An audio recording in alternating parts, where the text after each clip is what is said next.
Chers amis, bonjour, je suis votre humble serviteur, Pasteur Willy Kayembe. Je viens encore aujourd'hui avec une vidéo qui va vous plaire. Ne manquez pas de la suivre jusqu'à la fin. Mais avant toute chose, ne manquez pas de liker, ne manquez pas de partager partout vos amis, membres de famille, mais ne manquez pas aussi de vous abonner. Cette vidéo concerne les non-mariés, mais cette vidéo concerne aussi les mariés. Notre thème d'aujourd'hui, le mariage est un jardin d'épines, mais aussi de roses. Je crois qu'à partir même du thème, vous avez compris de quoi il s'agit. Le mariage, si nous suivons dans la Bible dit dans le livre d'Hébreux, que les mariages soient honorés de tous. Et les lits conjugales, exemple de toute rire. Le mariage, c'est un don de Dieu, où l'homme et la femme vivent ensemble. L'homme vient de quelque part, la femme vient de quelque part, ils se retrouvent. Ils vivent ensemble. Mais il y a quelque chose qu'on ne doit pas perdre de vue pour dire le mariage, c'est un jardin où il y a des épines, mais il y a aussi des roses. Alors nous voyons que c'est un lieu, un jardin c'est un lieu, une place. Qu'est-ce qu'on fait dans les jardins? Les jardins c'est un lieu de travail. Dans les jardins, on doit travailler, on doit bosser dur. Dans les jardins, on doit labourer.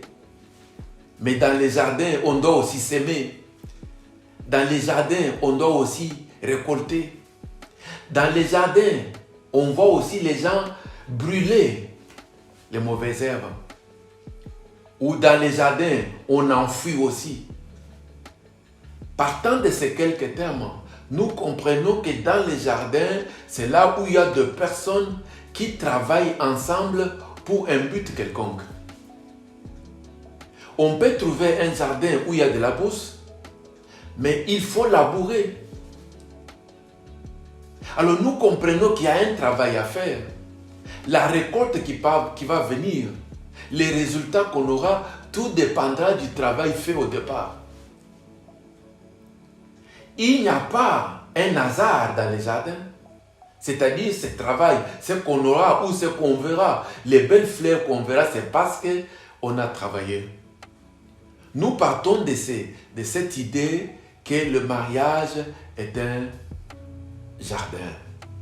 Et lorsque vous avez besoin de faire une bonne récolte, c'est-à-dire tout dépendra de ce que vous allez faire dans votre jardin. Bien-aimés, laisse-moi vous dire que l'avenir de votre mariage est entre vos mains. Ce que vous allez récolter en bien ou en mal dépend de vous. Dépend de vous. Lorsque les gens qui ont semé le maïs, ils vont récolter aussi le maïs. Les gens qui vont récolter, plutôt qui vont semer les fleurs, les roses, les rosiers, ils ont un terme comme ça, ils vont récolter aussi des roses. Alors, il y a un travail à faire.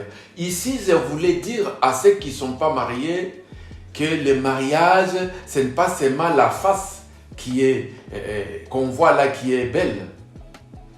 Mais il y a aussi l'autre face derrière, où il y a les épines qui est l'image des souffrances, qui est l'image des difficultés. C'est-à-dire, lorsqu'on se marie, tous les jours ne sont pas les mêmes. Là, les jours où on se réveille, ah, bonjour chérie, est-ce que ça va? Il y a les jours où on se donne un bisou, mais il y a un jour où on se réveille, l'autre regarde à gauche, l'autre regarde à droite. C'est ça le mariage. Le mariage, c'est comme l'équipe de football. Où nous avons vu dans les championnats d'Europe, où le meilleur buteur qui est aligné, mais qui n'a pas reçu, a marqué le but. Mais qu'est-ce que vous allez faire avec lui? On accepte. Alors ici, je voulais dire, comme dans l'équipe de football, le mariage c'est comme ça, c'est-à-dire c'est un lieu aussi où l'homme et la femme font des erreurs. Il y a des cas où on arrive dans le divorce parce que l'un ou l'autre n'arrive pas à accepter l'erreur de l'autre. Oui, parce que lui c'est un meilleur buteur, mais pourquoi il a raté? Est-ce que vous allez les tuer? Est-ce que vous allez les mettre dehors? désormais vous ne faites pas partie de l'équipe parce que vous avez manqué le but. C'est ça l'image du mariage. Donc avec notre figure du jardin, nous avons compris que dans les mariages, les épines représentent les difficultés, la souffrance, les inattendus. Les épines, je crois qu'il n'y a personne qui va s'aimer les épines. Mais la plupart des épines, ils sortent d'eux-mêmes. La plupart des épines, c'est l'ennemi qui vient s'aimer. Vous vous souviendrez dans la parabole où le Seigneur Jésus dit, il y a un homme qui avait un champ, où lorsqu'il dormait, mais l'ennemi est venu, qu'est-ce qu'il a fait? Il a semé les blés, mais il a semé aussi l'ivraie. Remplaçons l'ivraie par les épines. C'est-à-dire l'ennemi vient s'aimer pour que vous ayez des difficultés, pour que vous ne soyez pas heureux, pour que vous puissiez vous injurier, pour que vous puissiez vous battre, pour que tout n'aille pas bien. Mais lorsqu'on est animé de cet esprit, dans cette connaissance, je crois qu'il y a moyen de les éviter. Les épines, c'est lorsque tu es entré dans les mariages, tu es heureux ou heureuse, je suis marié, mais c'est les injures qui commencent. C'est les palabres qui commencent. On commence à faire la boxe dans les mariages, ce qui n'est pas la volonté de Dieu. Nous voyons des hommes, des femmes avec ou les conflits, ou des plaies par-ci par-là. Pourquoi? Parce qu'elle a été boxée. Elle a été boxée par son mari. Cela ne doit pas être ainsi. Cela fait partie des épines. Les épines, c'est aussi les incompréhensions. Et à un moment, il y a des hommes, des femmes qui se disent, est-ce que c'est l'homme que j'ai épousé là? Est-ce que c'est la femme que j'ai épousée là ou c'est l'autre? Pourquoi? Parce qu'il y a un moment d'incompréhension. Et ce moment d'incompréhension peut être lié par plusieurs facteurs. Les facteurs sociaux, économiques par exemple, qui peuvent changer le caractère d'une personne. Et cela devient des épines dans votre mariage. Les épines peuvent être certains comportements que l'homme a acquis ou la femme a acquis qui n'étaient pas comme ça au départ. Mais au travers de cette vidéo, je voulais juste dire à quelqu'un, il faut supporter, il faut endurer, il faut aller avec jusqu'à la fin. Mais les roses, c'est quoi? Les roses, c'est tout ce qui est meilleur, c'est tout ce qui est beau. Lorsqu'on est ensemble, lorsqu'on sourit, lorsque le matin, le mari qui se réveille ou la femme qui se réveille, bonjour ma chérie, bonjour mon chéri, est-ce que ça va? Lorsque l'homme est au travail, il téléphone. Ou la femme est au travail, il te téléphone, est-ce que papa, maman, est-ce que ça va? Lorsqu'on fait des voyages à Dubaï, on fait des voyages en Afrique, on fait des voyages là où on veut. C'est là les roses, tout va bien. Mais je voulais que nous soyons animés de cette idée que dans le mariage, ce n'est pas seulement ce qui est meilleur, ce n'est pas seulement rose, mais il y a aussi des moments où ça ne va pas. Mais lorsque ça ne va pas, qu'est-ce qu'il faut faire? Là, la solution, c'est les dialogues. Il faut dialoguer. Papa, maman, je vois qu'il y a un changement, qu'est-ce qui ne va pas? Comme je l'ai dit, certaines raisons socio-économiques peut changer l'homme, la femme ou l'homme. Mais c'est au travers des dialogues qu'on peut trouver des solutions. Les épines, c'est parfois les gens de l'extérieur, ça peut être la famille qui est en train d'intoxiquer la femme, intoxiquer le mari. Et cela peut être des épines dans votre mariage. Et qu'est-ce qu'il faut faire?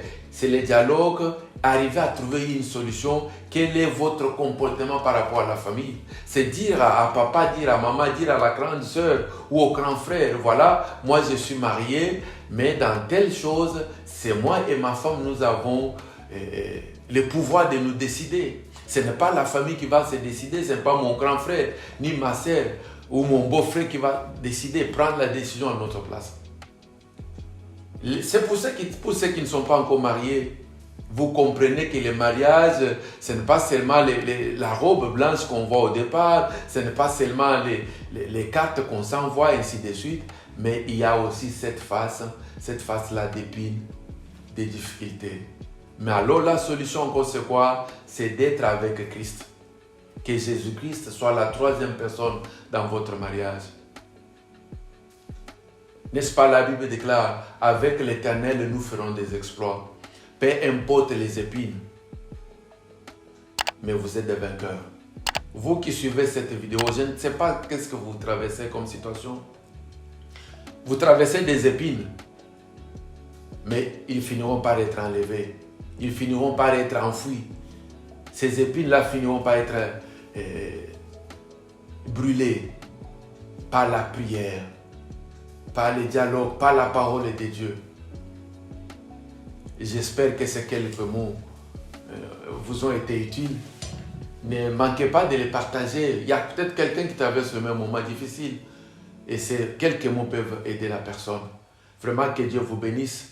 Ne manquez pas de faire vos commentaires. Et à la prochaine. Au revoir.